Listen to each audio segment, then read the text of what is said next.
Bulletin की शुरुआत में एक बड़ी खबर आपको बताने जा रहा हूं। पाकिस्तान को शायद अंदाजा भी नहीं था कि भारत अब बॉर्डर पर खतरनाक चाल चलने जा रहा है। बांग्लादेश बॉर्डर पर सख्ती के बाद अब भारत का फोकस पूरी ताकत के साथ पाकिस्तान सीमा पर आ गया है। तो नाज़रीन, अभी एक बहुत बड़ी खबर मिली है। यह आलमी मंजरनामे को तब्दील कर देने वाली खबर है और ये उसी तरफ इशारा करती है जहां इत्तेफाक से मैं एक तज्जिया करता चला आ रहा हूं। मैं पूरी वीडियो बनाई है। ये एक ऐसी उस नई हकीकत के इंकशाफ पर बनी है जिसको सुन के आप भी चौंक जाएंगे। आप हैरान होंगे ये सुन के नाजरीन कि इस पूरी जंग के अंदर एक ऐसा मुल्क है जो फायदा उठा रहा। गृह मंत्री अमित शाह ने एक ऐसी बटन पर हाथ रखा जिसने भारत के लैंड पोर्ट्स यानी कि जमीनी बंदरगाहों का भविष्य हमेशा हमेशा के लिए बदल दिया और इसका नाम है विनिमय यानी LPMS। ये केवल व्यापार का जरिया नहीं है, ये घुसपैठियों के खिलाफ भारत का एक नया डिजिटल चक्रव्यूह है। भारत तरीकों से चल रहे थे, लेकिन अब गृह मंत्री अमित शाह ने लैंड पोर्ट मैनेजमेंट सिस्टम यानी कि LPMS विनिमय का उद्घाटन कर इतिहास रच दिया। हमें से कोई लेना देना नहीं, तारड़ साहब भाड़ में जाए सारा, वो करता रहता है, हमें से क्या है। लेकिन एक अर्ज करना चाहूंगा, 12 साल की वीक फॉरेन पॉलिसी ने आपके खित्ते में भी भारत ने भरपूर फायदा उठाया उसका, और आज डोनाल्ड ट्रंप साहब उस बैलेंस को, उन चीजों को ठीक करने की कोशिश कर रहे हैं। 12 साल जो अमेरिका के साथ हुआ है, मुझे एज एन अमेरिकन मुझे आज याद है, गांजा हमारी नेशनल प्रोडक्ट है। आज डिफंडिंग पुलिस ने हमें जलीलो ख्वार कर दिया है और इंडिया रशिया से तेल भी लेता था, वॉशिंगटन DC में आके लूटियां भी डालता था। ये इसकी सबसे बड़ी मिसाल है। अब नहीं होगा, वो दिन गए जब खलील मियां। यार उनकी मर्जी है भाई। तारड़ साहब को जवाब दे दूं मैं? जी दे जूतों में पाँव डालें पहले। जी मैं तारड़ साहब को जवाब दे दूं? पाँव डालें उनके जूते। यार India is a sovereign independent country. उन्होंने रशिया से तेल लेना है और लुटियां डालनी है वॉशिंगटन में। They have all the right in the world. कि कैसे के आने से पाकिस्तान से लेकर बांग्लादेश और म्यांमार तक की सीमाओं पर भारत का कंट्रोल 100 गुना बढ़ जाएगा। जैसे भारत, पाकिस्तान और चीन दोनों ने के ऊपर एक मुनज़्ज़म किस्म का जासूसी का जाल बिछा दिया है। ये बात मैं नहीं कर रहा, इंडियन मीडिया ये बात कर रहा है। दी प्रिंट के अंदर हालिया दिनों के अंदर शाया होने वाली इस खबर की क्या तफसीलात सामने आ रही हैं कि कैसे अपने मुनज़्ज़म और मरबूत किस्म का एक नेटवर्क भारत, पाकिस्तान और चीन के घेराव के लिए तैयार कर लिया है। करूंगी एक ऐसे पॉइंट से, बड़ा दिल खराश वाकया है। इनको सॉफ्ट टारगेट्स तलाश करने का मसला पड़ा हुआ है। हम दहशतगर्दों से निबर्दाजमा होते हैं, इंटेलिजेंस बेस्ड ऑपरेशंस करते हैं, हम इनके ठिकानों को अफगानिस्तान के अंदर उनका कला कमा करते हैं, हम हिंदुस्तान को जवाब देते हैं पिछले साल जैसे हमने दिया। और हिंदुस्तान और फितनतुल खवारिज यानी फितनतुल हिंदुस्तान और फितनतुल खवारिज हमारे यहाँ आकर हमारे मासूम शहरियों के ऊपर अटैक करता है, खवातीन पर अटैक करता है, बच्चों पर अटैक करता है, उनको शहीद करता है। ये क्यों हो रहा है Khwaja Sahab? How are we letting this happen? समझते हैं कि ये विनिमय क्या बला है। देखिए, सरल शब्दों में कहें तो जैसे एयरपोर्ट्स का सब कुछ डिजिटल होता है, आपकी चेकिंग, आपका सामान, आपका वीजा, ठीक वही सिस्टम अब जमीन के रास्ते होने वाले व्यापार के लिए भी होगा। इसका सबसे पहला पॉइंट है सिंगल विंडो क्लियरेंस। जी हाँ, पहले एक ट्रक ड्राइवर को कस्टम, इमिग्रेशन और बॉर्डर फोर्स के चक्कर लगाने पड़ते थे, अब सब कुछ एक ही डिजिटल प्लेटफॉर्म पर होगा। दूसरा मेन पॉइंट है रियल टाइम ट्रैकिंग।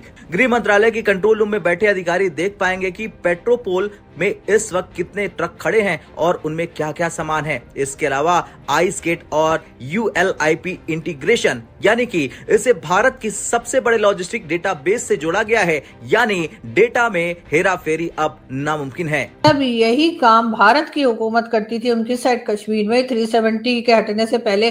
तब तो यहाँ पे कभी ह्यूमन चेन बन रही होती थी, कभी क्या कर रहे होते थे, कभी प्रोटेस्ट के ऊपर बड़ा हमें खुशी हो रही होती थी कि जी शटर डाउन हड़ताल है। हमारे टीवी चैनल सुबह से गले फाड़ना शुरू करते थे और कहते थे ये देखे जी इंडियन गवर्नमेंट के खिलाफ कश्मीर के लोगों ने जो है शटर डाउन स्ट्राइक कर दिया, और उसपे तो सर लड्डू बांट रहे होते थे। तो दूसरे की तरफ होता है तो सर हमें बहुत सही लगता है, और अगर हमारी तरफ वही चीज हो तो फिर हम कहते हैं नहीं, यहाँ तो गवर्नमेंट को बीच में आना पड़ेगा। और अगर ये डेमोक्रेटिक कंट्री है तो सर उनको स्ट्राइक करने का भी राइट है, उनको प्रोटेस्ट करने का भी राइट होना चाहिए, उनके ऊपर फायरिंग नहीं होनी चाहिए, उनको तरीके से। सर कैसी कैसी वीडियोस आई आप अगर देखें, और अगर थोड़ी सी भी सर इंसानियत होगी तो आपको बहुत बुरा लगेगा कि किस तरह से लोग भाग रहे हैं और उनके पीछे भाग के फायरिंग की जा रही है। और अगर पुलिस फायर करेगी या फौज फायर करेगी या जो भी एजेंसीज अगर वो आम आदमी के ऊपर फायर करेंगी तो सर कहीं ना कहीं जवाब में दूसरी तरफ से भी रिएक्शन आएगा। इनको क्या लग रहा है कि सब खड़े हो जाएंगे, हाँ जी मारो, तुम्हारे बाप का माल है, गोली मारो और चले जाओ।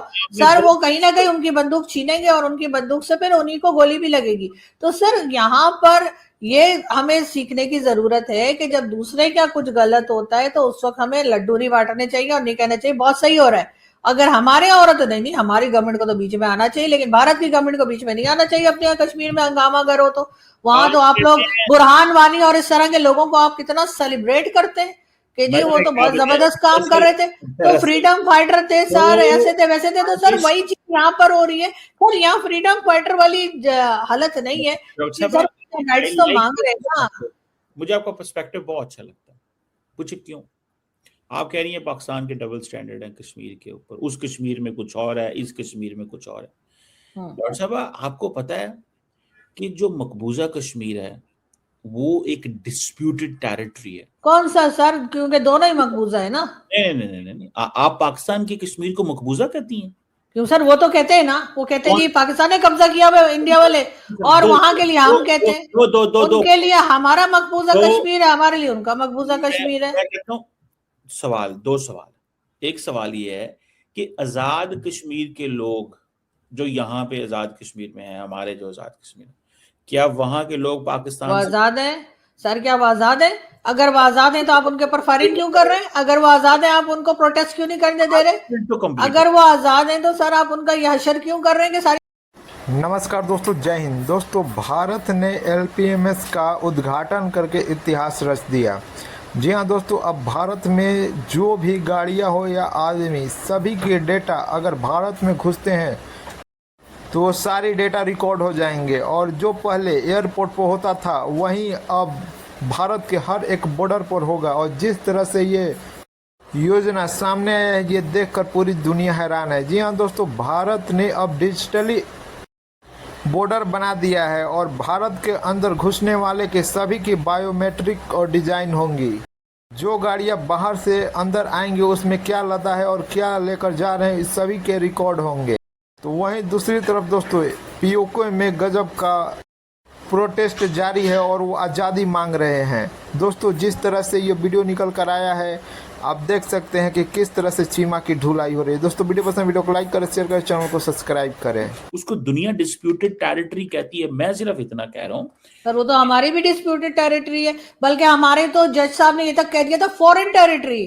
सर याद है आपको, एक हमारे यहाँ सुप्रीम कोर्ट के कहाँ के जज थे, उन्होंने कहा कि जी ये फॉरेन टेरिटरी है, उसमें हम मदाखलत नहीं कर सकते। हम तो उस लेवल पे भी जा चुके हैं। देखिए वो उसकी फॉरेन टेरिटरी, मुझे याद नहीं है स्टेटमेंट का। हाँ सर गूगल करें, अभी आ जाएगी। सामने कहा था, जज साहब ने कहा था, सुप्रीम कोर्ट के जज थे। अच्छा हो गया होगा, मुझे नहीं याद वो। लेकिन अच्छा सर, काम की चीजें आपको याद नहीं रहती, बादाम खाया करें। जी देखिए मैडम, देखिए आपको ऐसी बातें अच्छी लगती हैं जो कंट्रोवर्शियल हो। नहीं कंट्रोवर्शियल सर, आपके सुप्रीम कोर्ट के जज आपके उठकर कह रहे हैं कि कश्मीर एक फॉरेन टेरिटरी है, हम उसके बारे में कुछ कह नहीं सकते, और आप कह रहे हैं कि वो ऐसी बातें कर रहे हैं। मैडम सारा टाइम आप ना छोटे छोटे पॉइंट ढूंढ रही होती हैं, कब छोटा सर ये बहुत बड़ा पॉइंट है सर। मतलब हमारे यहाँ के सुप्रीम कोर्ट के जज साहब कह रहे हैं कि कश्मीर फॉरेन टेरिटरी है, हमारे पाकिस्तान का हिस्सा नहीं है।